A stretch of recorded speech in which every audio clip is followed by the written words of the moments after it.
no. Assalamualaikum warahmatullahi wabarakatuh. Bismillahirrahmanirrahim. Alhamdulillah wassalatu wassalamu ala Rasulillah wa ala alihi wa sahbihi ajma'in. Rabbi syrah li sadri wa yassir li amri wa hlul 'uqdatan min lisani yafqahu qawli, amma ba'du. InsyaAllah pada pagi ini kita ulang balik ayat 196 yang kita baca semalam, sebab belum habis lagi tadabbur kita pada ayat yang tersebut. Baik, sama-sama kita baca dulu. A'udzu billahi minasy syaithanir rajim.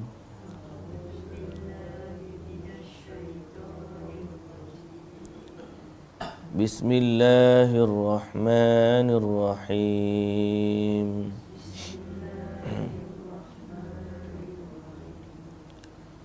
Wa atimmul hajja wal umrata lillah.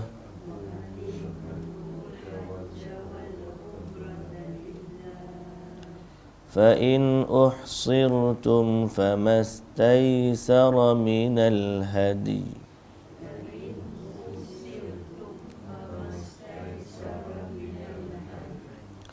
ولا تحلقوا رؤوسكم حتى يبلغ الهدي محله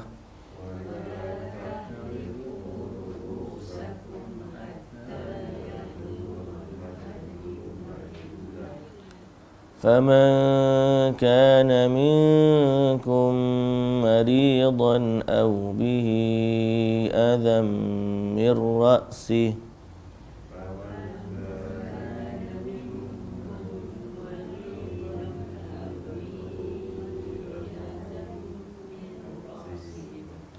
ففدية من صيام أو صدقة أو نسك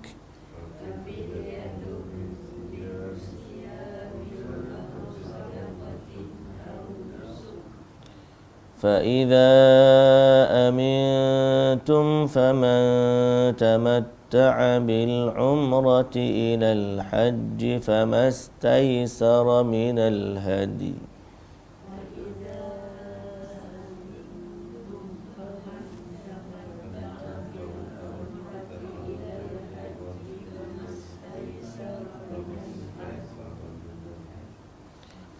فمن لم يجد فصيام 3 أيام في الحج و7 إذا رجعتم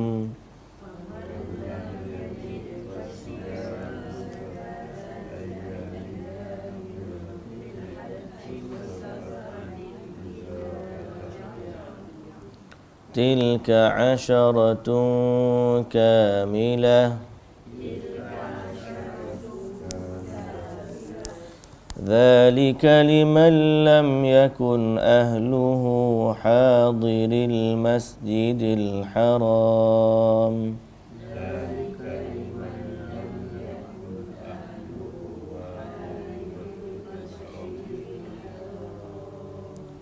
واتقوا الله واعلموا أن الله شديد العقاب.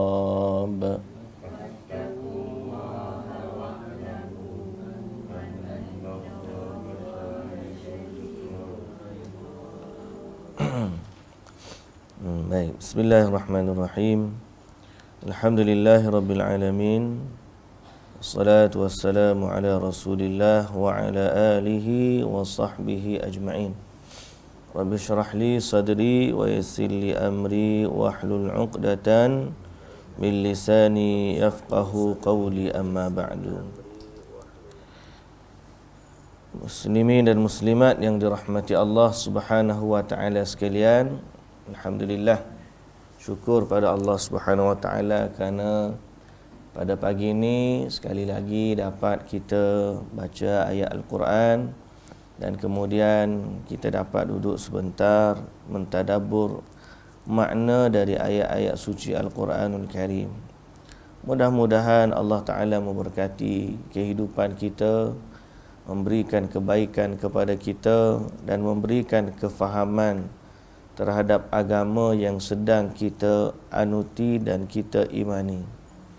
Kerana sebagaimana yang kita sebut semalam, di akhir zaman ni alangkah banyaknya fitnah berkaitan agama. Fitnah berkaitan dengan agama. Dengan kebanjiran macam-macam maklumat yang ada, dunia tanpa sempadan, orang kata.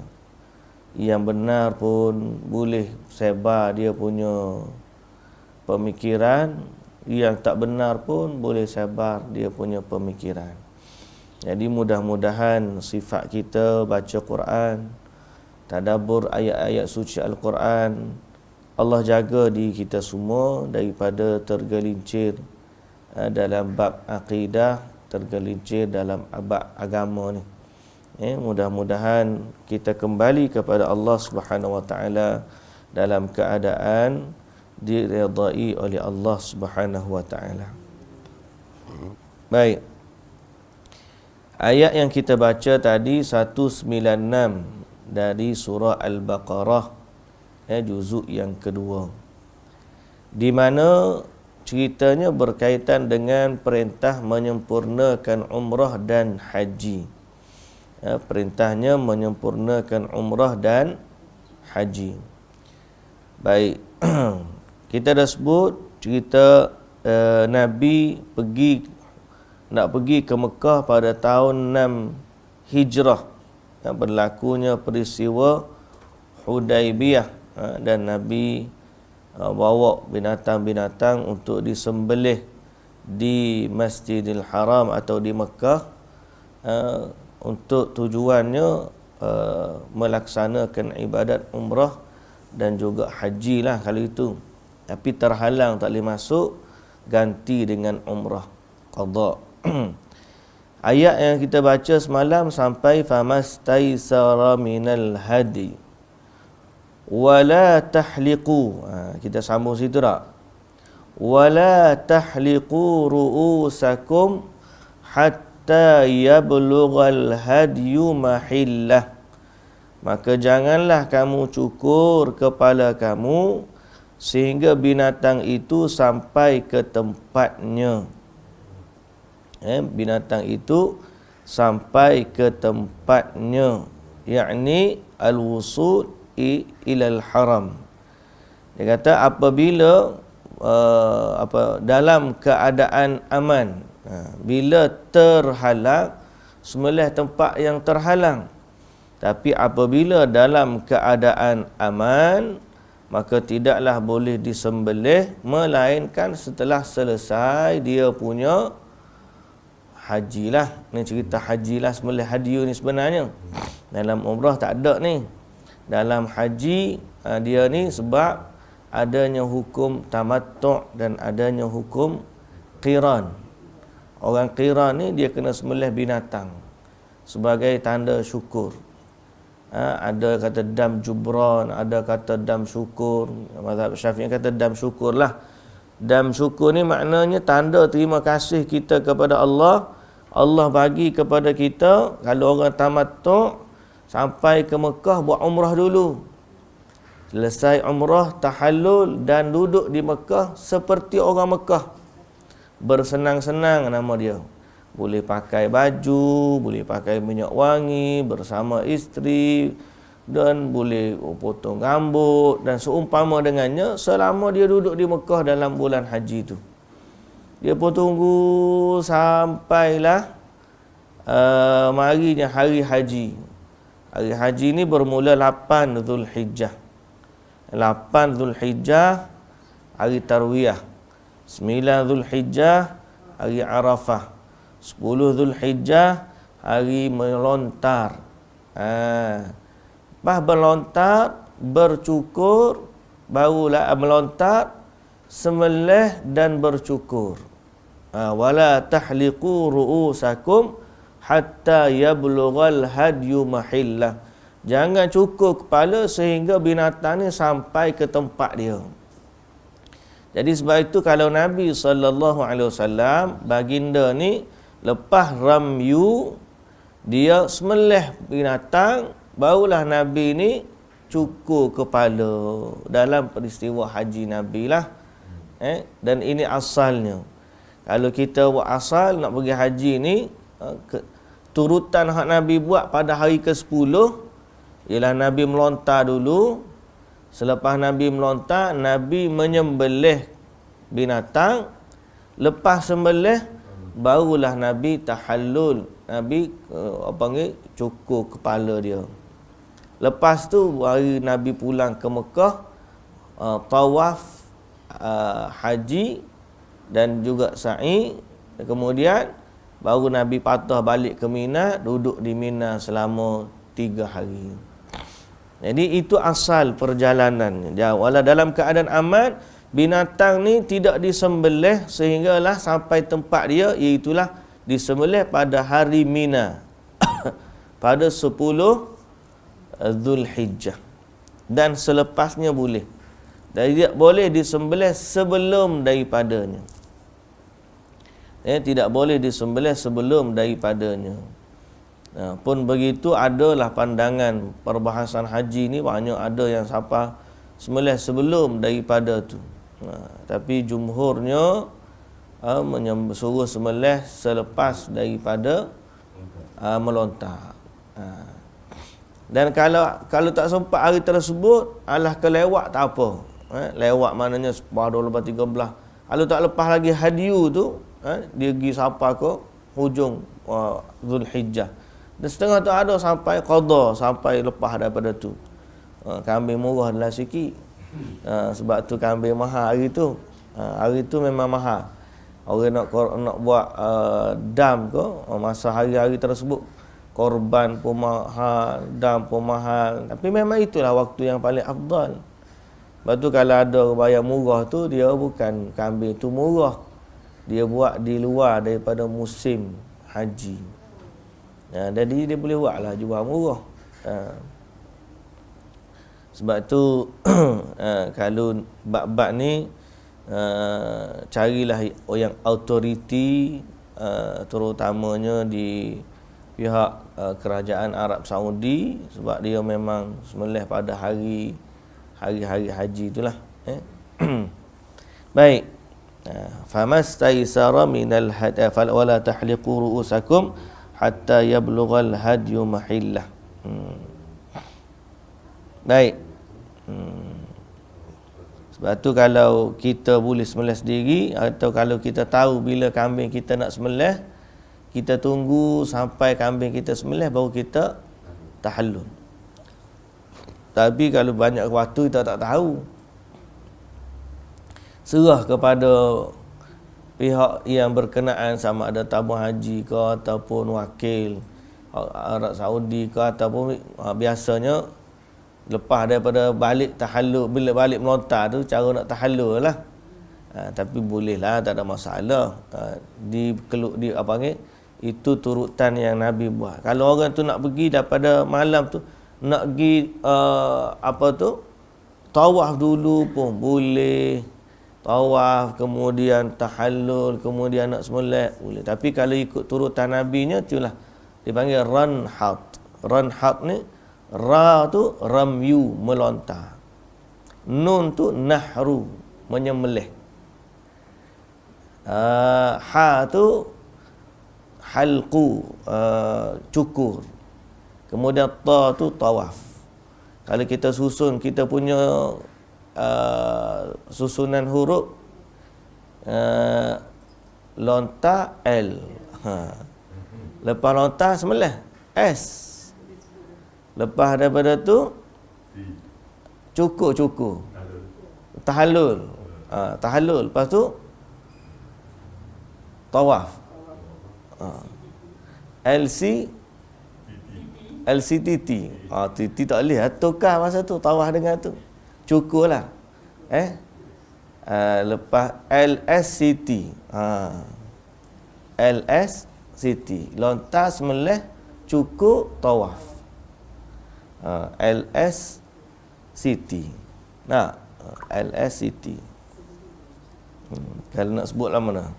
Lastik tak jumpa tu. Baik. Ayat seterusnya.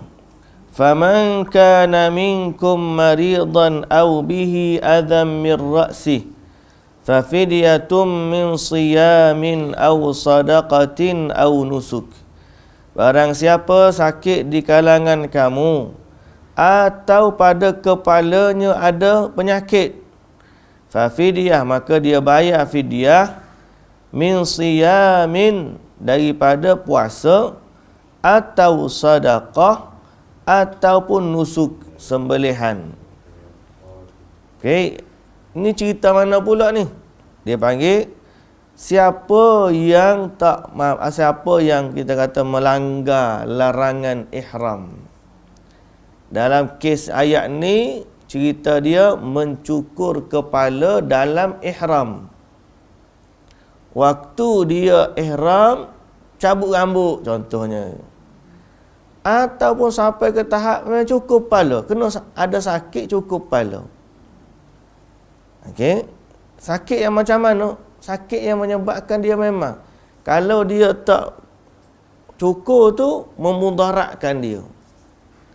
Ataupun dia contohnya ada kesakitan sampai pekat dia kena, kalau wanita mungkin tutup muka, tutup muka kerana tanpa hajat tu lah, atau seumpama dengannya lah, perkara-perkara larangan ihram tu kan. Diriwayatkan oleh Al-Imam Al-Bukhari dari Abdul Rahman bin Al-Asbahani, dia kata sami'tu Abdullah bin Ma'qal, dan dia kata qa'adtu ila Ka'ab bin Ujrah fi hadzal masjid, yakni Masjid Al-Kufah, fasa'altuhu an fidyatin min siyam.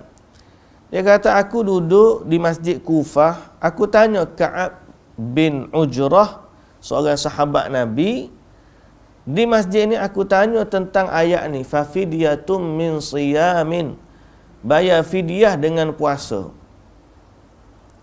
Jawab dia kata, ayat ni humiltu ila nabi sallallahu alaihi wasallam wal qummalu yatanatharu ala wajhi. Kata Ka'ab bin Ujrah, aku masa buat haji dengan Nabi tu, aku dibawa atau pergi jumpa dengan Nabi dalam keadaan kutu ni penuh di kepala aku. Penyakit qummal ni kutu. Kutu ni penuh dekat kepala. Dia kata wal qummal yatanathar ala wajhi. Siapa nak naik muka?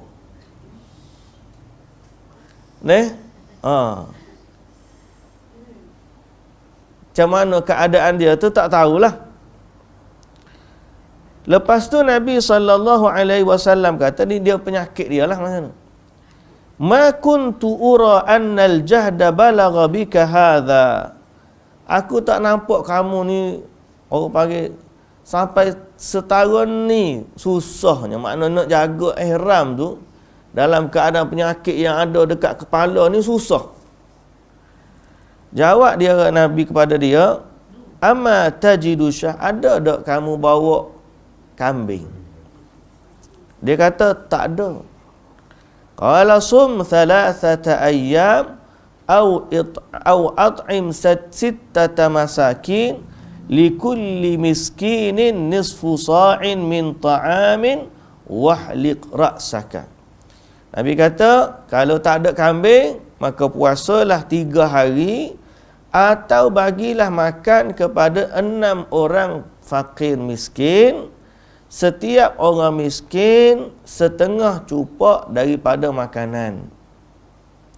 Kemudian lepas kamu bayar tu, maka cukurlah kepala kamu. Mana dia dalam ihram belum sampai lagi nak masa tahallul, tapi kerana penyakit yang ada pada kepala dia, Nabi suruh dia cukur kepala dan bayar fidyah, supaya dia tidak berlaku mudarat kepadanya dalam melaksanakan ibadat haji. Nampak? Jadi kalau ada orang penyakit sampai dia terpaksa Sebagai contoh, dia terpaksa penyakit dedah pakai pampers sebagai contoh. Pampers kan sejenis bentuk pakaian juga. Maka tidak panggil, kalau mudarat tu ada, dia pakai. Kemudian dia bayarlah fidyah. Baik. Kata di Ka'ab bin Ujrah, "Fanazalat fiyya khassah wa hiya lakum 'ammah." Ayat ni turun cerita tentang aku, tapi hukumnya untuk semua umat Islam. Hukumnya pada semua umat Islam.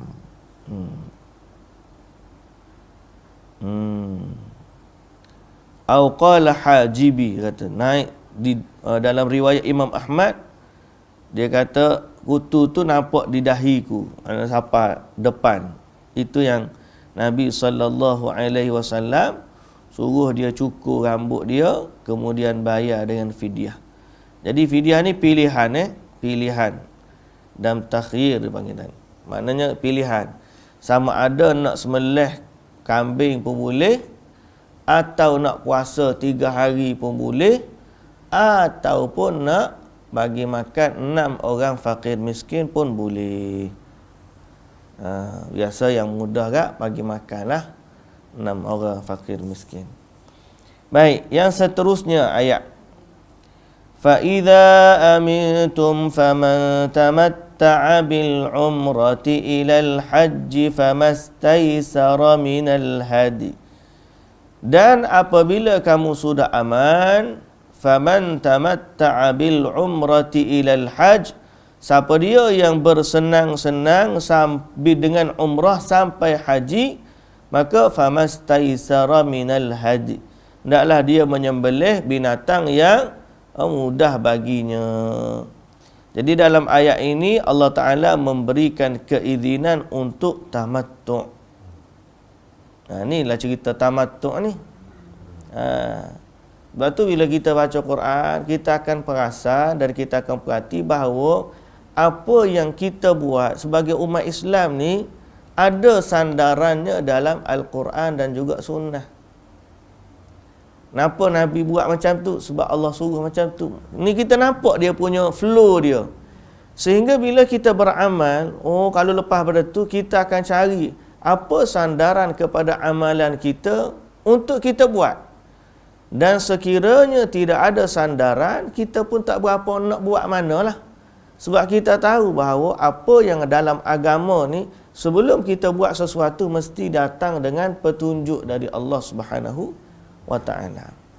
So kalau orang kata kenapa boleh tamattu', jawapannya sebab Allah izin. Kalau Allah Ta'ala tak izin, orang masuk umrah ke, nak masuk haji ke, sebelum selesai haji tak boleh tahallul. Cuba kalau hukumnya macam tu. Lama sama ada dua je ada. Satu je. Buat umrah atau haji. Umrah adalah umrah, haji adalah haji. Musim haji ni bermula lepas daripada Syawal, masuk dah. Jadi kalau orang pergi tunggu sebulan, dalam ihram sebulan tunggu. Kalau pergi masuk lepas Syawal tu pergi lalu sebulan lebih duduk. Ataupun dekat 2 bulan. Nak macam mana? Kalau Allah Ta'ala tak izin. Kalau Allah Ta'ala tak izin, begitu. Ya. Tapi Allah Ta'ala mengizinkan tamattu'.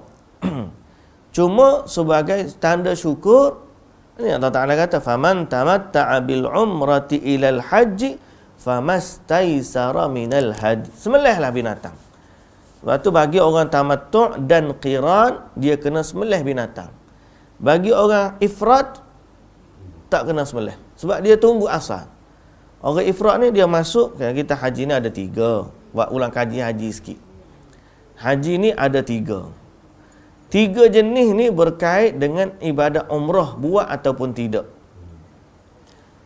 Kalau haji semata-mata haji dia pergi, makna umrah dia buat musim lain, musim haji tu dia masuk daripada miqat, niat haji sahaja. Makna haji semata-mata, kita panggil ifrat. Ifrat ni masuk untuk haji sampai Mekah tawaf kudum, kemudian duduk je tunggu sampai musim haji, barulah pergi ke Arafah, bagi ke Mina, Arafah, patah balik Muzdalifah, kemudian melontar di Mina, balik daripada melontar pergi tawaf haji dan sa'i haji. Jadi dapatlah rukun haji tu.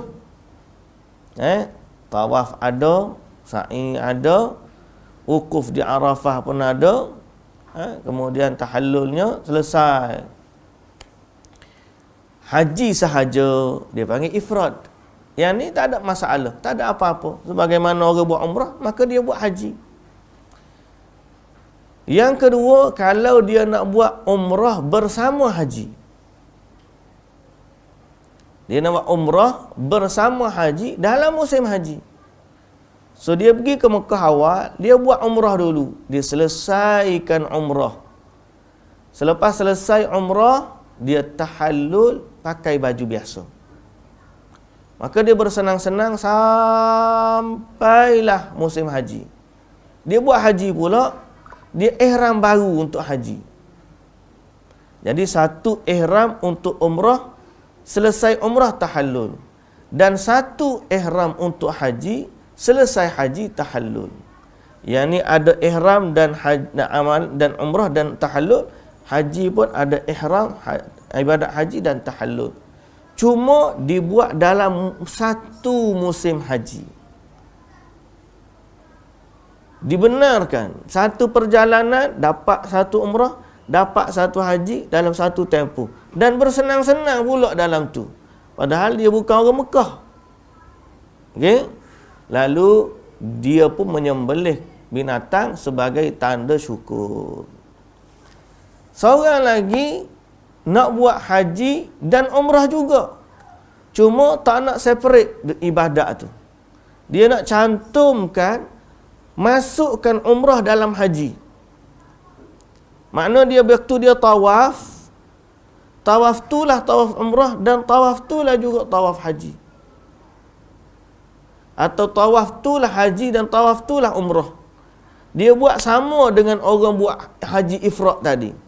Cuma dia masukkan niat umrah dalam ibadat haji. Maka dinamakan haji ni haji qiran. Sebab haji qiran ni kan qarin, macam qarin kita qarin. Qarin ni qarin, orang berdamping dengan kita, qarin kan. Jadi dia dampingkan umrah kepada haji. Dia sekalikan umrah di dalam haji. Maka dia pun kena sembelih korban juga sebagai tanda syukur. Dua kategori kena sembelih, satu kategori tak kena sembelih. Yang kena sembelihnya umrah ataupun tamattu' dan qiran. Yang tak kena sembelih adalah ifrad. Baik. Jadi inilah hukum asalnya Allah benarkan kita supaya buat tamattu'. Tamattu'.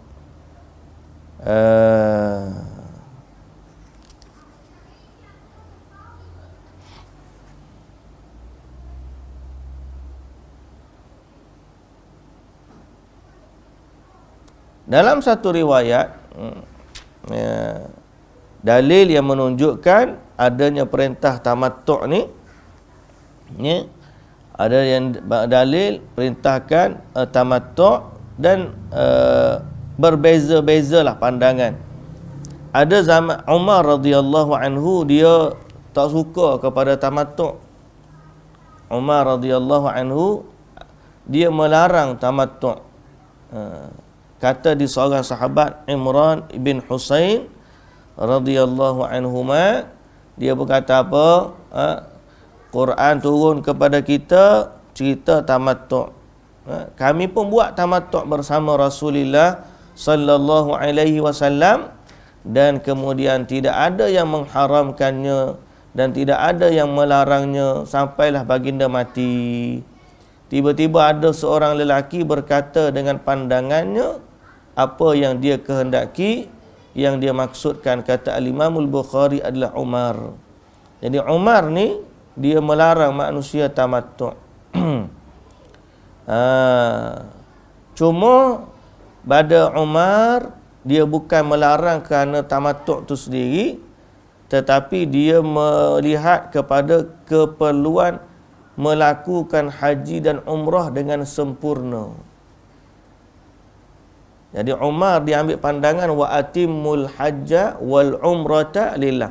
Sempurnakan haji dan sempurnakan umrah. Jadi pada Umar bila Allah Taala suruh sempurna, buat umrah sesempurna umrah, buat haji sesempurna haji. Jadi Umar kata, kalau ikut sempurna ni, kita datang tempat kita, pergi sampai miqat, kemudian buat umrah. Selesai umrah tahallul, balik rumah kita mula. Kemudian bila mari haji pula, mari rumah, daripada rumah kita mari pula haji. Ihram pula haji di miqat. Selesaikan haji.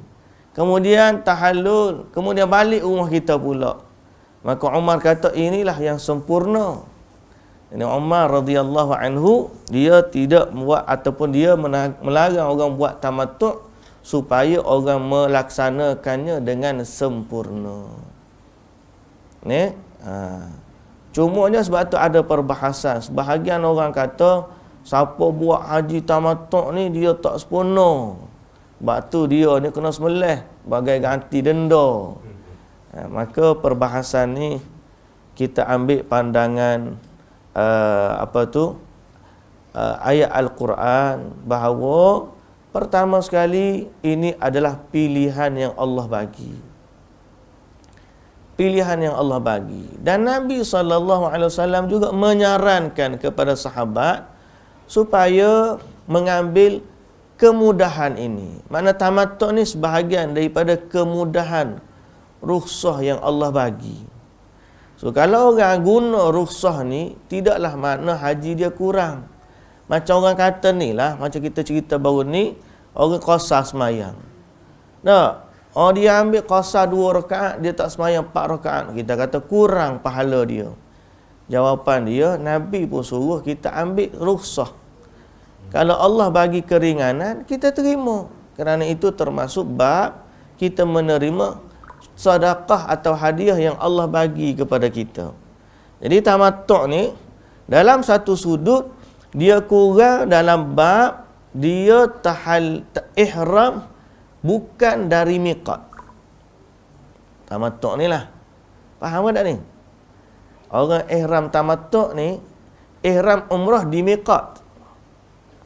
Ihram haji di mana dia ihram? Buat haji lah kau dah ni.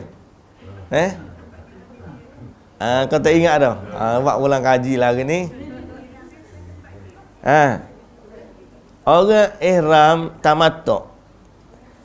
Tamattu' ni umrah dia ihram di mana? Di miqat. Daripada Madinah, contoh, ihram di miqat niat umrah. Sampai di Mekah buat umrah tahallul. Selesai. Pakai baju biasa. Duduk di Mekah. Sampai 8 hari bulan Zulhijjah, hari haji. Maka dia ihram balik. Masa tu dia ihram di mana? Di hotel lah, tempat dia tinggal. Di sinilah isu dia tamattu' ni. Dia tak payah keluar. Jadi sebahagiannya nampak seolah-olah kuranglah dia. Kerana dia tidak ihram daripada miqat yang asal.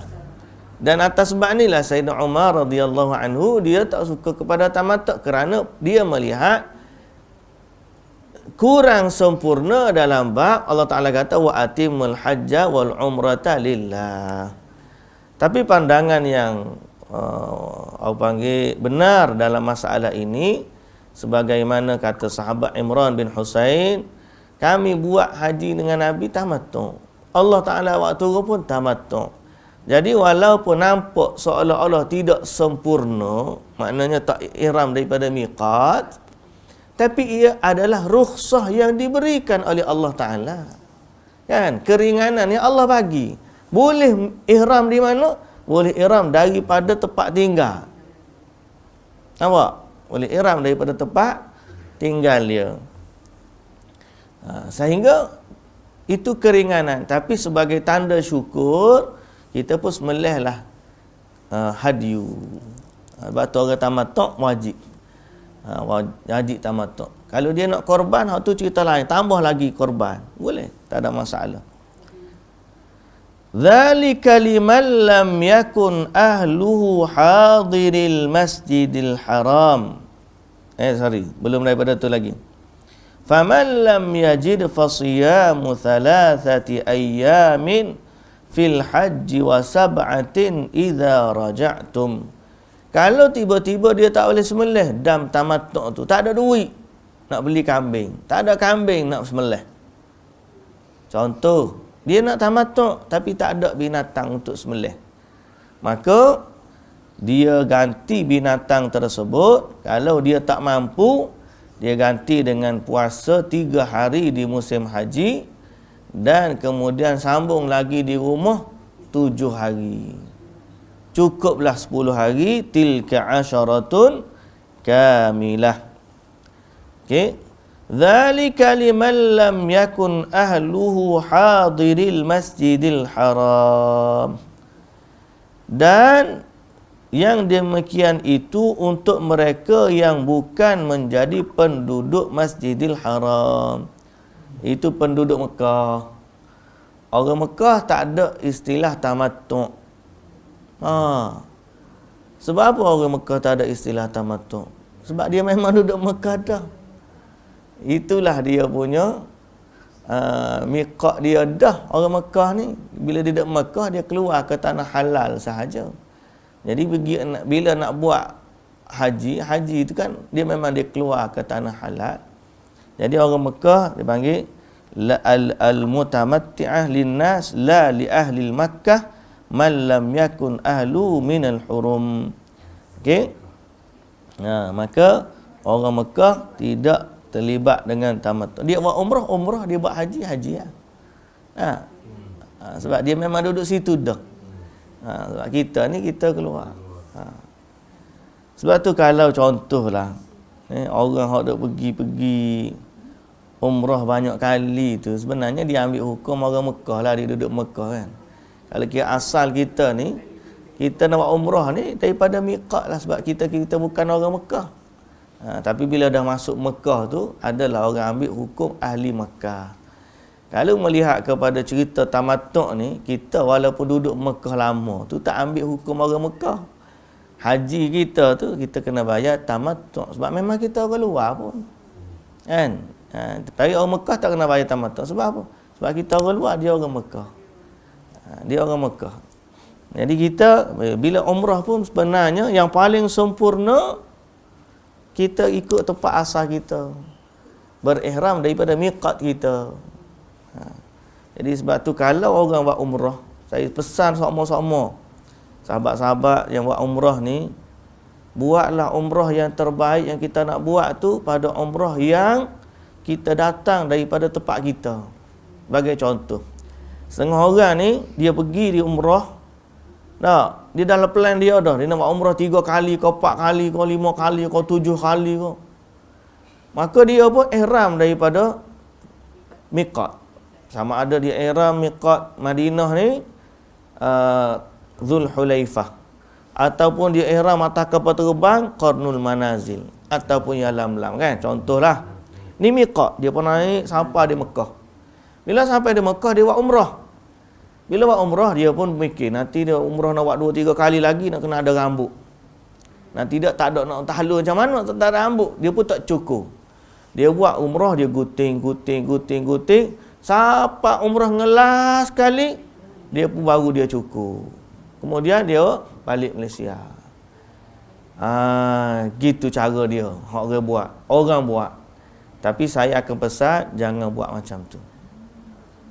Sebab apa jangan buat macam tu? Sebab dia tahallul yang sempurna pada umrah yang terakhir yang dia ihram daripada Tan'im. Sedangkan umrah dia yang asal, yang utama ialah ihram dia daripada miqat.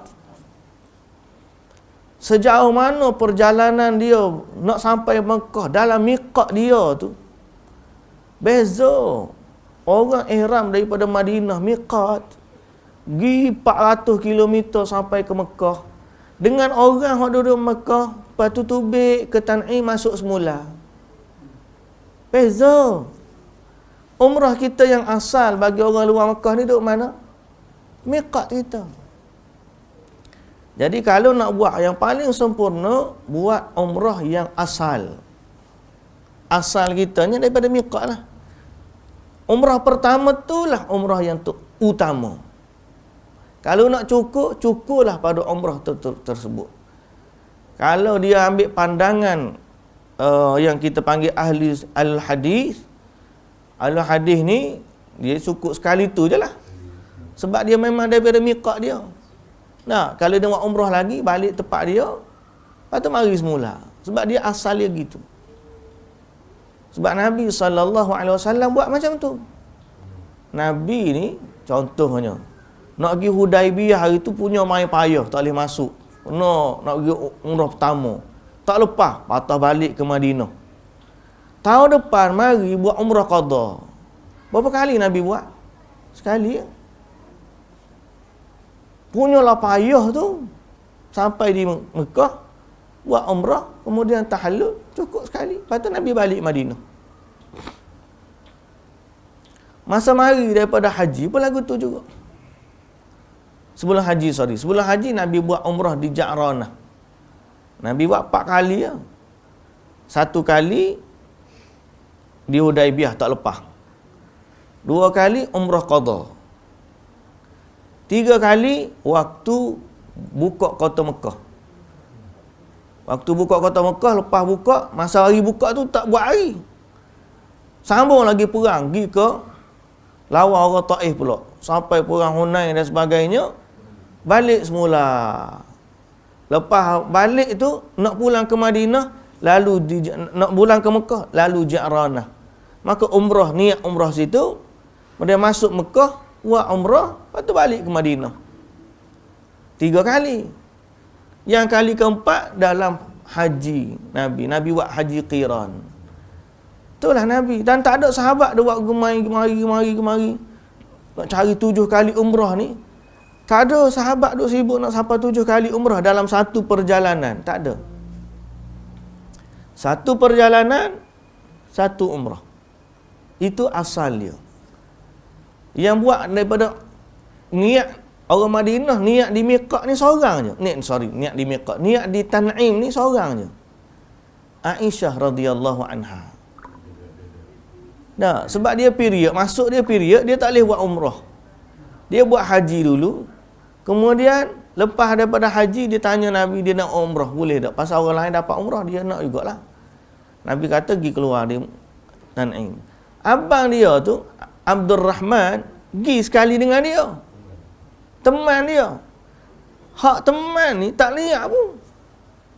Aisyah seorang je niat balik. Abang dia yang teman dia ni pun tak buat umrah. Padahal dia keluar dah ke Tan'im tu. Dia masuk semula. Tapi dia tak niat. Jadi ini menunjukkan asalnya satu perjalanan, satu umrah. Asalnya. Dan buatlah yang terbaik pada yang tu. Kalau orang tu nak buat ulang, dia tak apalah. Dia ambil pandangan kata boleh. Kita pun malah lah nak itu sangat lah. Tapi dia ambil pandangan kata boleh. Ikut dia lah. Tapi kita nak kata, kalau pun ambil pandangan nak buat umrah berkali-kali, tapi bagilah yang terbaik tu pada yang asal. Kalau kata ustaz, lepas tu kalau rambut dah cukup kepala dah, kita nak buat umrah kali kedua, kita tak ada rambut dah cukup, ambil mata pisau tu lalu, tak apa dah. Boleh, tak ada masalah. Buat rambut ni 2-3 hari, dia tumbuh dah sikit, boleh dah pulak, cukup pulak. Janganlah pulak umrah pertama cukup kepala. Umrah kedua tak ada dah, dia potong janggut pulak. Baik. Dzalika liman lam yakun ahlu hadiril masjidil haram wattaqullaha wa'lamu annallaha syadidul iqab. Ya. Kalau kita buat umrah yang lengkap lah. Kita dah bercukur. Kemudian kita tak buat dah umrah. Kita tak pergi Hudaibiyah ke, kita tak pergi Tan'im ke, kita tawaf je. Di Mekah. Itulah yang asalnya. Kita ni bukan makna kita tak buat umrah, kita buat umrah sekali tu je. Akhirnya kita pun tak boleh tawaf dah. Tak. Tawaf sunat ni boleh. Dan disunatkanlah mana mau tawaf sunat. Jadi anytime. Tak ada terikat dengan ihram dah lagi. Anytime. Sekali, 2 sehari. 2 kali sehari. Setiap kali solat lagi tawaf. Open. Tak ada kaitan dengan ihram sebab kita dah melepasi miqat kita tu. Dan tak ada kaitan dengan sa'i dah sebab kita memang selesai dah umrah. Hanya tawaf saja. Tawaf dalam Masjidil Haram. Dan sa'i tu sebenarnya kalau kira di luar dari Masjidil Haram tempat sa'i tu. Kita janganlah siapa pekat ada panggil tekan kepada seolah-olah bila kita nak tawaf kita kena buat umrah sekali lagi. Tak. Tawaf lah. Boleh tawaf banyak dan itulah yang asal. Yang asal dia panggil. Dan komitmen kita pun tak ada lah orang panggil terikat berat sangat sebab kadang-kadang ada orang ni dia tiba-tiba waktu ihram yang umrah seterusnya dia pun sakit. Dia selesai dah yang asal tapi oleh kerana rajin telajak buat ni sakit. Bila sakit macam mana dia nak selesaikan? Dia kalau contohnya kita dah selesai, banyak kes kadang-kadang dia buat umrah tu bila nak kali-kali dia buat lepas tu dia tak boleh sempurnakan, dia sakit. Cerita panjang lah pula. Ni kalau kita ni nak tawaf kita sihat, tawaf tak sihat tak apa. Tak ada masalah. Jadi begitu. Asalnya begitu. Wallahu ta'ala alam. Kita berhenti setakat tu dulu. Habislah ayat 196. Esok insya-Allah kita sambung masih lagi hari cerita haji. Kita dah sampai selesai cerita Ramadan baru ni kan. Kemudian cerita jihad sikit, kemudian cerita haji. Sekarang ni kita masuk bab haji insya-Allah. Wallahu ta'ala alam. Subhanakallahumma wa bihamdika asyhadu an la ilaha illa anta astaghfiruka wa atubu ilaik. Patut cerita ni belum orang pergi haji lah. Tapi sebab ni orang panggil kebetulan ayat dia. Insya-Allah lah. Musim haji nanti kita baca tadabbur ayat ni pula.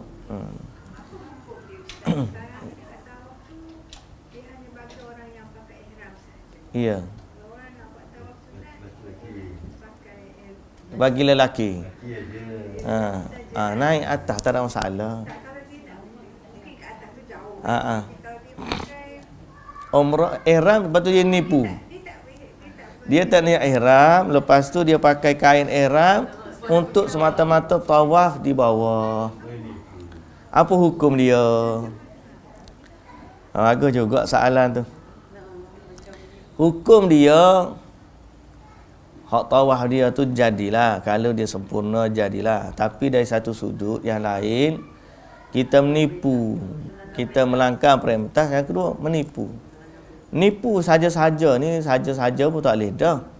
Yang paling kita bimbang ialah kalau tiba-tiba dia tidak ihram, dia pakai kain ihram sahaja. Dia pergi tawaf. La qaddarallah tiba-tiba meninggal. Contoh, tiba-tiba dia meninggal. Maka pihak yang berkuasa akan ambil dia dan uruskan jenazah dia sebagai orang ihram. Orang ihram ni dia dimandikan tapi waktu kafan tu dia tak tutup kepala dia. Tak tutup, buka kepala tu, tanam dalam keadaan tu. Dalam keadaan berihram. Dan orang ni yang asalnya orang mati dalam ihram, dia bangkit di hari akhirat dalam keadaan bertalbiyah. Tiba-tiba dia bangkit-bangkit. Bukan tak ada bangkit lah, dalam kubur lagi. Apa mu? Dah, mati dalam keadaan orang pun dia mati dalam keadaan tak jujur sebab dia sedang buat seolah-olah pakai ihram. Satu. Yang kedua, diuruskan. Tak salah bagi orang menguruskan. Sebab orang tak tahu niat dalam hati. Orang tengok, dia ni pakai ihram. Dia pakai ihram, akhir sekali dia masuk kategori orang yang ihram. Kafan, tinggal kepala. Orang lain tak sempurna. Jadi sebab tu dalam bab ni kalau orang panggil mampu buat, la yukallifullahu nafsan illa wus'aha. Kalau rasa kuat nak tawaf sunat, atas. Skuter pun ada. Kalau tak kuat, dia semata-mata feeling saya tak suka lah. Kalau tawaf tak feel. Saya nak tawaf bawah juga. Jadi isu dia kalau pihak berkuasa dah buat lagu tu dan ada dia punya panggil maslahat dia, kita ikut je lah. Gitulah. Tawaf sunat tak ada sa'i. Tawaf sunat saja. Umrah yang ada rukun dia tawaf dan sa'i. Tawaf sunat dia tak ada sa'i sunat. Solat sunat lepas tawaf sunat ada solat sunat. Maknanya kita selesai setiap kali tawaf solat sunat. Selesai solat sunat. Nak pergi sa'i itu tak perlu. Baik, wallahu taala alam. Aqulu qawli hadza wa astaghfirullahal azim li wa lakum. Wassalamu alaikum warahmatullahi wabarakatuh.